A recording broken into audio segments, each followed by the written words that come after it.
আসসালামু আলাইকুম গাইস, আশা করি তোমরা সবাই ভালো আছো। আলহামদুলিল্লাহ আমি তোমাদের দয়া ভালো আছি। প্রতিদিনের মতন আজকে তোমাদের মাঝে রান্নার ভিডিও নিয়ে এসেছি। আজকে তেলাপিয়া মাছ, আলু দিয়ে টমেটো দিয়ে রান্না করে মাছটাকে কেটে দিয়ে পরিষ্কার করে হলুদ মরিচ লবণ দিয়ে মেখে নিয়েছি। মাছ ভাজার জন্য প্যান বসিয়ে দিয়েছি, তেল দিয়েছি, তো মাছটা দিয়েছি, মাছটা কুট হয়ে গেছে, উল্টে নিয়েছি, মাছটা ভাজা হয়ে গেছে, এখন নামিয়ে নিয়েছি।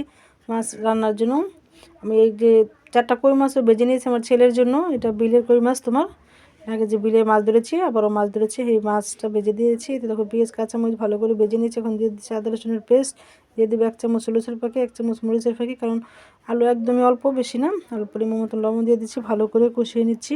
কারণ আমি আলু আর একটা টমেটোর আর যে একটা শিং মাছ আছে এটা সব ভালো করে কষিয়ে নিব।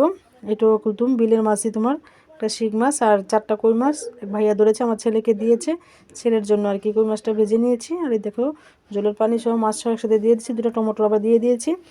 মাছটা হয়ে গেছে, এখন দিয়ে দিচ্ছি আমি ধনিয়া পাতা, তোমার ধনিয়া পাতা দিয়ে দিচ্ছি। এতে দেখো আমার তেলাপিয়া মাছ আলু দিয়ে টমেটো দিয়ে রান্না হয়ে গেছে।